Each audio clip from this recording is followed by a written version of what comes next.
Private పాఠశాలలో తమ పిల్లలకు ఫీజులు కట్టలేక ప్రభుత్వ పాఠశాలలో పంపిస్తే పంతులు లేరని స్కూల్ చైర్మన్ చిలకల సుమలత పేరెంట్స్ రవళి పూజిత ఆవేదన వ్యక్తం చేశారు. జయశంకర్ భూపాల్పల్లి జిల్లా చిట్యాల మండల కేంద్రంలో వెంకట్రావుపల్లి మండల ప్రజా పరిషత్ ప్రాథమిక పాఠశాలలో ఉపాధ్యాయులు లేరని విద్యార్థుల తల్లిదండ్రులు ఆగ్రహం వ్యక్తం చేశారు. ఈ సందర్భంగా పాఠశాల చైర్మన్ పేరెంట్స్ కమిటీ మాట్లాడారు. ఈ పాఠశాలలో 40 మంది విద్యార్థులుండగా ఒకరు ఉపాధ్యాయుడు ఉన్నారని తెలిపారు. దీనిపై జిల్లా విద్యాశాఖ అధికారి స్పందిస్తూ త్వరలో ఉపాధ్యాయుల్ని నియమిస్తామని పేర్కొన్నట్టు తెలిపారు. చెప్పడానికి కూడా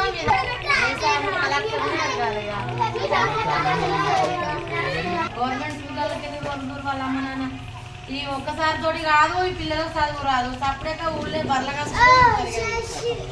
ఒక్కొక్క స్కూళ్ళల్లో 2-3 పిల్లలకి 2 టీచర్లు ఉంటారు. ఈ స్కూల్లో 35 మందికి ఒక్క టీచర్ ఎట్లా చదువు? మీరు కూడా మేము అన్నట్టు సబ్జెక్ట్ ఏమర్థం కాదు.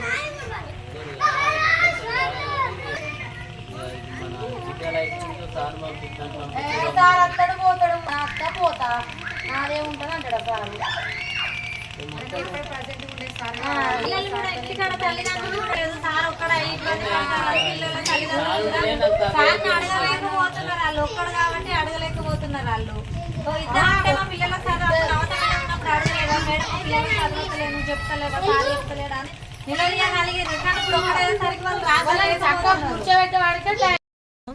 మాది చిట్యాల గ్రామం, వెంకట్రావుపల్లె, భూపాల్పల్లి జిల్లా, జయశంకర్ జిల్లా. మా స్కూల్లో 40 మంది పిల్లలకు ఒక్కడే సారు.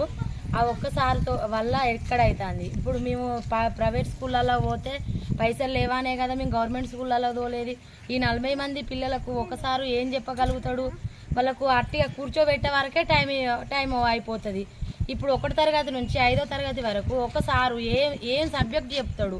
ఇంటికి వచ్చి పిల్లలు ఏం రాసిళ్ళు, ఏం చేసిళ్ళు మీరు స్కూల్లో అంటే, మాకు ఇవాళ ఏం చెప్పలే మమ్మీ, మాకు ఏం చెప్పలే డాడీ ఇవాళ స్కూల్లో, సార్ ఒక్కడే వరకు మాకు ఏం చదువు అసలు ఏం అర్థమవుతలేదు అని పిల్లలు అనబట్టే. ఇప్పుడు పిల్లలకు స్కూల్లో తోలన్నా మా ఎమ్మటి చేనులో తీసుకెళ్ళన్నా పైసలు లేవనే కదా మేము గవర్నమెంట్ స్కూళ్ళల్లో తోలేది, ప్రైవేట్ స్కూళ్ళల్లో కిడిచిపెట్టి చేసి. మాకు ఇంకొక సార్ అయినా మంచిదే, మేడం అయినా మంచిదే, కలెక్టర్ కానీ మేము ఇది ఒక్కటి సాయం కోరుకుంటున్నాం. ఎంఏ కలెక్టర్ అయినా మంచిదే.